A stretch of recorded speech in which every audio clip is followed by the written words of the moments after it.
Hi, welcome to Al-Muqaddimah. My name is Siavish. In the year 1924, exactly 101 years ago, the last caliph of Islam, Abdul Majid II, was exiled from Turkey. The Sunni Caliphate, an institute that goes back to the death of the Prophet in 632, 1292 years earlier, was abolished. After the death of the Prophet, the Rashidun Caliphate came into existence, which was ruled by some of his closest companions, who were not only Arabs, but were also members of the Prophet's tribe, the Quraysh. After that, the Umayyad Caliphate took over. The Umayyads were, similarly, Arab and members of the Quraysh. Then, the Abbasids came around, who were not only Arabs and members of the Quraysh, but also descendants of the Prophet's uncle, Abbas. For 884 years, the Caliphate remained with the Arabs, with the last caliph of the Abbasid dynasty, Al-Mutawakkil III, being deposed in 1517. After him, it wasn't the Arabs who continued the caliphate. It was the Turks, specifically the Ottoman Turks, whose line went all the way down to Abdul Majid II, the last caliph. So how did Turks, nomads from the Eurasian steppe who lived so far from the Islamic heartland, who only came to the Islamic world as slaves captured in frontier raids, come to the point where they took over as the secular and spiritual heads of the Islamic world? This is the story of how the Turks became Muslim.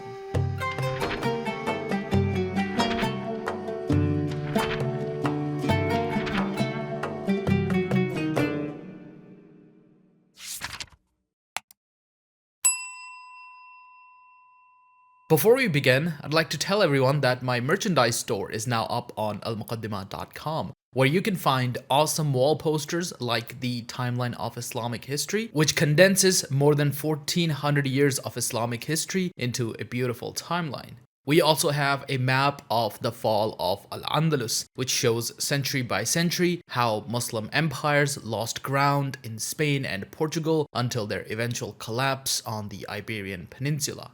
So be sure to check it out. That's the best way to support Al-Muqaddimah and show off some love for Islamic history as well.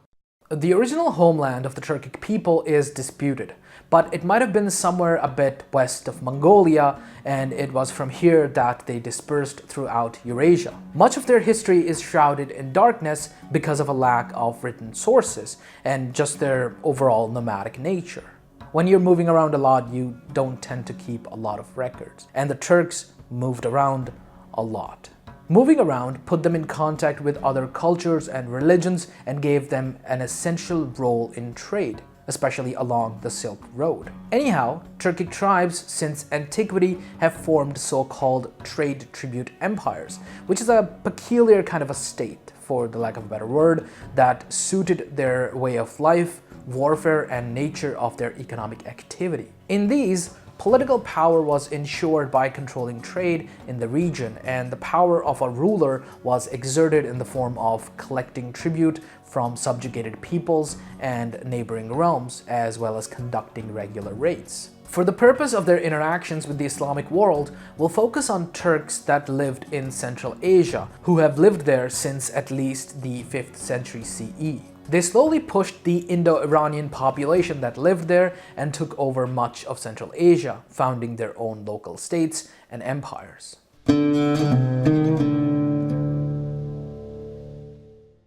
After the death of Prophet Muhammad, the Islamic Caliphate grew exponentially as they destroyed the Persian Sassanids and the Greek Byzantines and took over Egypt, Palestine, Syria, Iraq, and Iran. It was as early as 651 CE, some 20 years after the death of the Prophet, that the Arabs first entered the region that they called Khorasan, which today would be northeastern Iran, northern Afghanistan, parts of Turkmenistan, and Uzbekistan. Under the Umayyad Caliphate, the Khorasan region was greatly Arabized, and it's said that outside of Arabia, it was the most Arab part of the Islamic world. You see, the Umayyads had this policy of moving tribes into and away from troublesome regions, and they had done that in Khorasan. It was also from Khorasan that the revolution that eventually destroyed the Umayyads would rise up. That was the Abbasid Revolution. After the Abbasids defeated the Umayyads and took over in 651 CE, they had one of the most important battles in history in the year 751 CE. It's known as the Battle of the Talas River, where the Abbasid Caliphate defeated the Tang dynasty of China, thereby putting Central Asia into the Islamic orbit rather than the Chinese orbit. This battle was also very important in terms of Turkic-Islamic relations. It was here that the Karluk Turkic warriors, originally part of the Tang Chinese army, defected and fought alongside the forces of the Muslim Arabs who defeated the Chinese, marking the twilight of Tang influence in the region and signaling the growing power of the Caliphate to the south. Who among these peoples exactly were the earliest converts to Islam and how they converted is very hard to pin down. Both the Turks and the Arabs practiced slave-catching raids along the borders of their respective realms. The very first Turks to become Muslim may very well have been men captured during one of these raids who were then enslaved. These slaves might have been converted forcibly or might have converted voluntarily. These slaves of Turkic origins were then often utilized as soldiers by their new masters, and as such could reach high levels of esteem and power within society despite their initial status as lowly slaves. In fact, that is exactly how the Turks wrapped themselves around the Abbasid Caliphate. Caliph al-Mu'tasim bought a large number of Turkic slaves to serve as his personal military, and due to that, they began gathering more and more power in the Caliphate and eventually became the puppet masters of the caliphs. However, there were cases where Turkic slave soldiers rose up to the highest echelons of political power themselves, such as the Ghaznavids in what is now Afghanistan. They're important to the Islamic world because they brought Islam to India. However, during the time period concerned here, of around the 8th and 9th century CE, we can also see that Abrahamic religions started to penetrate the larger Central Asian region, making way for religious conversions of an entirely different and previously unseen scale. The Khazars, or at least their ruling dynasty and elites, adopted Judaism, whereas there were other groups and leaders who became Christians. To the east, the Karakhanids, belonging to the Karluk, same as those Turks who were mentioned as fighting alongside the Muslims in Talas, converted to Islam, seemingly adopting the religion en masse and starting the long legacy of decidedly Islamic dynasties of Turkic origins. This showcases that the Abrahamic faiths undoubtedly had a certain pull, and that numerous Turkic leaders decided to convert to one of these religions, either because it was spiritually or politically an attractive option, or because of both. There were Muslims and Christians present throughout Central Asia all the way to Mongolia. Various Muslims and Christians are mentioned, for example, in the story of the Mongol Emperor Genghis Khan, but that comes quite a bit later than the time period concerned here. Fun fact, the Karakhanids played an important role in why the Uyghur population of Xinjiang in China adheres to the faith of Islam. I have a video about that if you're interested. Still, despite the advance of foreign customs and religions, large numbers of Turkic tribes were still practicing their own traditional belief systems, which, grossly simplified, could be understood as different forms of shamanism. These religious beliefs and practices are sometimes referred to using the umbrella term Tengrism, derived from the Turkish term Tengri, which is a name used to refer to God, but not like the God, but more like an abstract universe. Perhaps the term heaven is more accurate. Although even now, our knowledge and understanding of the topic is still very minimal, and it's difficult, if not impossible at this point, to say anything decisive about either the diversity or the unifying aspects of pre-Islamic Turkic religious life. One place where shamanistic beliefs and Tengrism were still widespread during the 8th and 9th centuries were the lands of the Oghuz Turk, wedged between the Khazars and the Karakhanids. It is this Oghuz group from which, according to at least one tradition, the Seljuqs originated.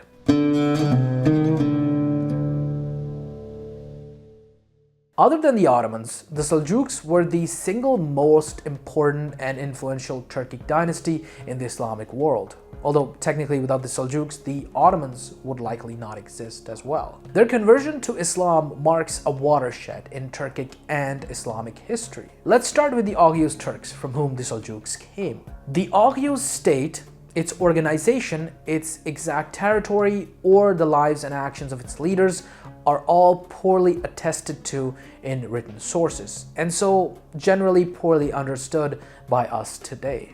What we can safely assume is that this entity was some form of tribal federation and maybe a kind of trade tribute empire that I mentioned earlier. But other than that, it's hard to say anything about them for sure. Anyway, sources building on this tradition see Seljuk, the eponymous founder of the dynasty, as a former subject of the Oghuz Yabgu state.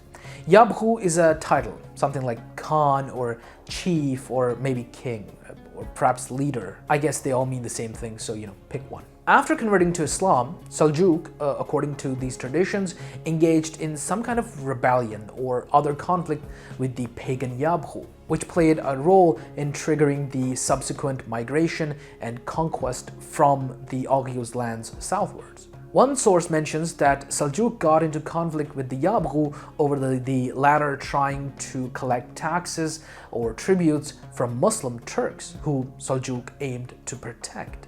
Other sources actually tie them with the Jewish Khazars who lived nearby. Their connection to the Jewish Khazar elites would conveniently explain, for example, why the sons of Seljuk curiously all had biblical Old Testament names like Miqail, Israel, Yusuf, and Musa. Those aren't exactly popular Turkic names, and even in the Islamic world, while you'll certainly find millions of Musas and Yusufs, you'll have a hard time finding a Miqail or Israel. What makes the appearance of these names even weirder, and maybe tied to the later abandonment of other mentions of Khazar heritage, is that one generation later, the naming scheme is all but abandoned. The Seljuk family from then on had either unambiguously Turkic names such as Tughril or Arabic ones like Osman. Regardless of the exact origins of the family, what most sources agree on is that its founder and namesake Seljuk converted to Islam in or around 985 CE on the banks of Sirdarya. This is really the starting point of any kind of tangible history of the dynasty and its followers. During the course of the next century, we see how the newly Muslim Seljuks' descendants moved towards the Islamic heartland, expanding their power and influence in the new framework of Islamic political powers they themselves now belong to. So let's take a quick look at how their realm in the Middle East was formed. With the leading of Seljuk's two grandsons, Tughril and Chagri, and according to some sources, their uncle Musa, the Turks first moved into Transoxiana and then in the vicinity of Khorasan. There, they developed a complex relationship with local powers, shifting between alliances, rivalries, and open hostility. During the latter half of the 1030s and early half of the 1040s, they fought with and eventually won against the Ghaznavids, with their victory at the Battle of Dandanakan in 1040 CE proving to bear long-lasting consequences. In 1046 CE, an event marks a new stage of the Seljuqs' integration into the Islamic world, as Tughril was in that year officially recognized as the ruler of Khorasan by the Abbasid Caliph Al-Qa'im. The energetic and quickly expanding Seljuqs were, from this point on, important assets for the Caliphate, with the Abbasids demonstrably relying on the Seljuk Turks' military power. Thus, the Seljuqs, although recent converts to Islam, were by this time regarded as staunch protectors of Sunni interests. You see, the Seljuqs were right in the middle of the so-called Shia century.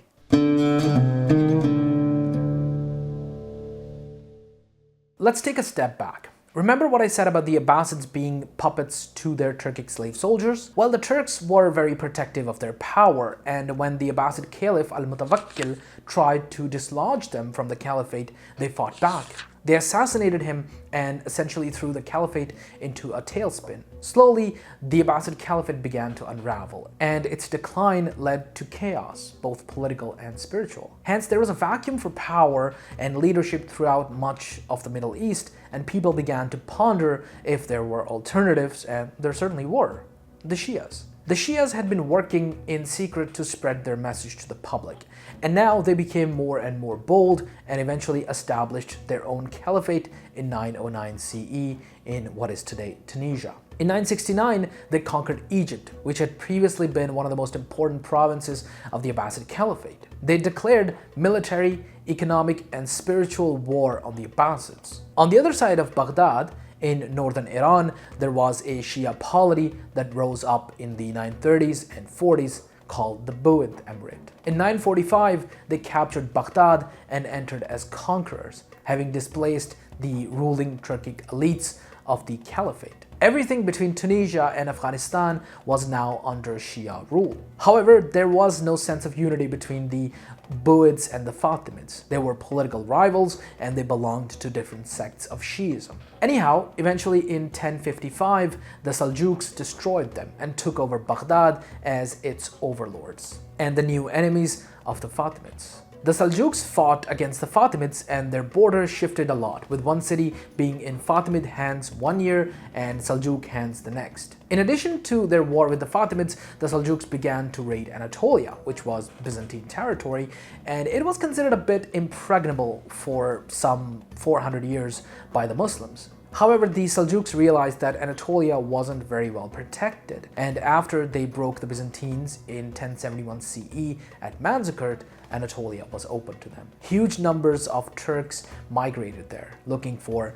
some piece of land to carve out, which led to the founding of various beyliks there. A beylik is Turkic for something like a duchy or an emirate. Anyhow, these beyliks became more and more independent and difficult to control from the Seljuk capital of Isfahan. So the Seljuks, under Sultan Malik Shah, eventually recognized their independence as the Seljuk Sultanate of Rum. Rum is the Arabic word for Roman, and the Byzantines called themselves Romans, and Anatolia was former Byzantine territory, so I'm sure you can see the connection and why it's called the Sultanate of Rum. Also, it's because of that sultanate that the poet Rumi is called Rumi. It literally means one from Rum or Rome. Anyhow, these Turkic beyliks would continue to fight each other and the Byzantines and would continue to harass them until Byzantine territory shrunk to a fraction of its size before the Turks came to the scene. One of those beyliks would eventually rise up,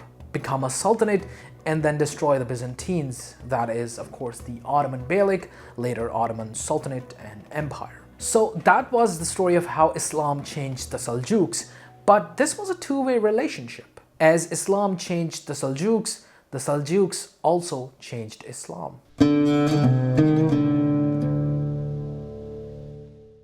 So remember the Shia-Sunni rivalry that I was talking about? Well, the Sunnis winning that is the reason that 90% of the Muslims are Sunni today, and the Seljuqs played a huge role in that. First, let's talk politically. It was the Seljuqs who destroyed one Shia dynasty, the Buids, and weakened the other, the Fatimids. The Fatimids would be completely deposed by one Salahuddin Ayyubi, who came from the Zengids, who came from the Seljuqs. So the Ayyubid Sultanate was kind of like the grandkid of the Seljuk Empire. In terms of theology, the Seljuqs were obviously Sunni, and it was under their vizier, the famous Nizam al-Mulk, that the second and third most important books in the Sunni canon were canonized as such. It was Nizam al-Mulk who made Sahih al-Bukhari and Sahih al-Muslim into these vital manuscripts that legitimized Sunni Islam. His university, known as the Nizamiya Madrasa, was an important tool for the education and training of future generations of Sunni scholars and the propagation of Sunni Islam. The famous scholar Al-Ghazali served as a teacher there as well. From the beginning of their entry into the Islamic world, the Seljuqs wanted to be seen as pious and true Muslims. This guided them to first take Baghdad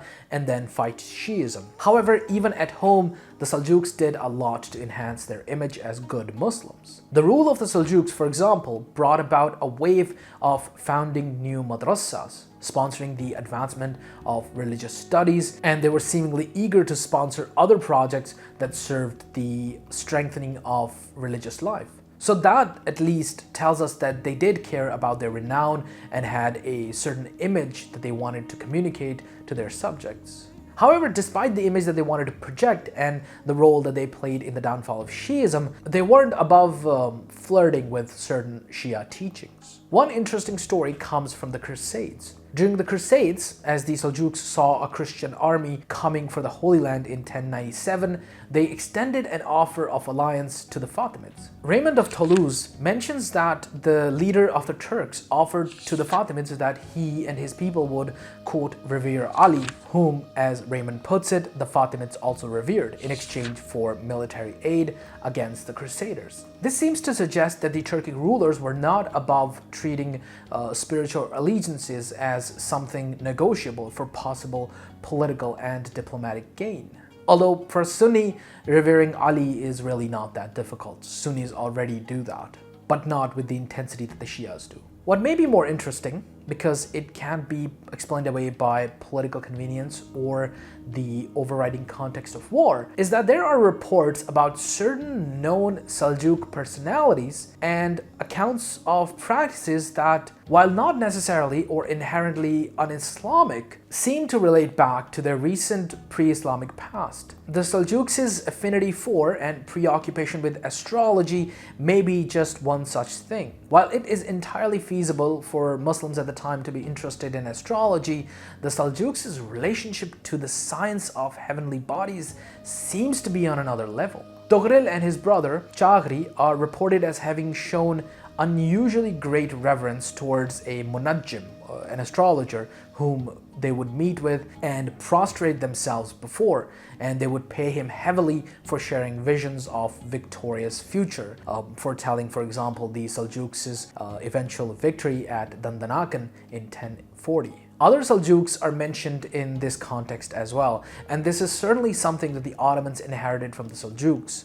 Those guys were really into astrology. Moving on, we have another interesting episode from the Crusades. Following the siege of Antioch in 1098, in the wake of a particularly violent clash, the Turks buried their fallen beside a mosque outside of the city wall. When the Crusaders desecrated and dug up the graves, they found large quantities of all sorts of grave goods interred with the dead, such as weapons, mainly bows, tools, and gold. These kinds of rich burials were common with the nomadic people of the Eurasian steppe for centuries and may show that certain aspects of pre-Islamic burial practices lived on. Another interesting pre-Islamic tradition that survived with the Seljuks was the taboo of shedding royal blood. Many Turkic and Central Asian people were against spilling the blood of royals. The Khazars, for example, strangled their sacral kings with ropes if they were deemed unfit to rule. Whereas Tughril is mentioned as ordering his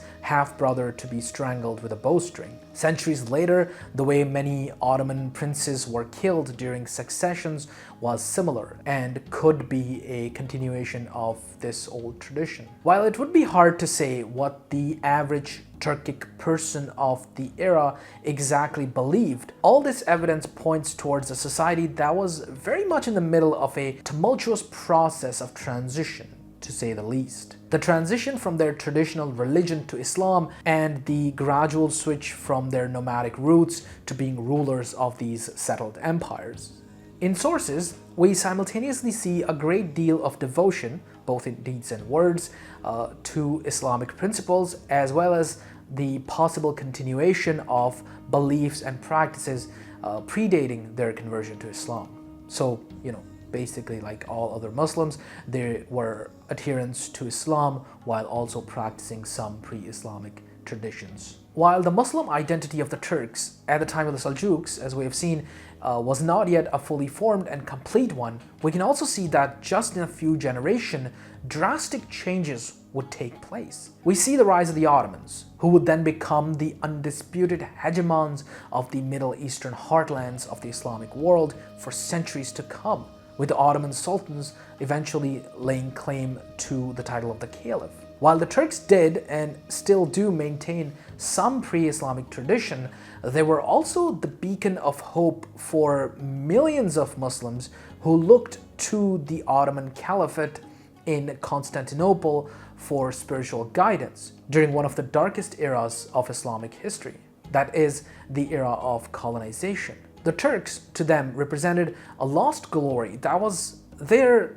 to reclaim just beyond the prison of colonization. I saw this map on Reddit a couple of years ago, which shows all the areas that the term land of the Turks has historically been applied to over the years, and it fascinates me that the Turks, a nomadic people from the periphery of the Islamic world, would eventually dominate so much of it. Also, Germany is weirdly not on the map. I'll end with a story from my own life, which might or might not be relevant, I don't know. While I was living in Germany, I was sitting with some friends and a Turkish friend of ours walked in. And I said Salaam Alaikum to him, and then I proceeded to ask him how he was in Turkish, because that's like the only thing I know how to say in Turkish, and I learned it from Assassin's Creed Revelations. An Australian friend of ours who was sitting there asked us if we understand each other's languages.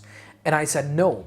But we have many words in common because they ruled us for 300 years. I thought about what I said and I realized that first, the Turks really have been everywhere in the Islamic world. And second, that I was thinking of myself as an Indian first, that is someone from the Indian subcontinent, and a Muslim second, which felt really weird and unusual. The great Urdu and Farsi poet Muhammad Iqbal rightly said, "The spark of love has again risen from Asia's heart. The earth is but the parading ground of the satin-clad Turks."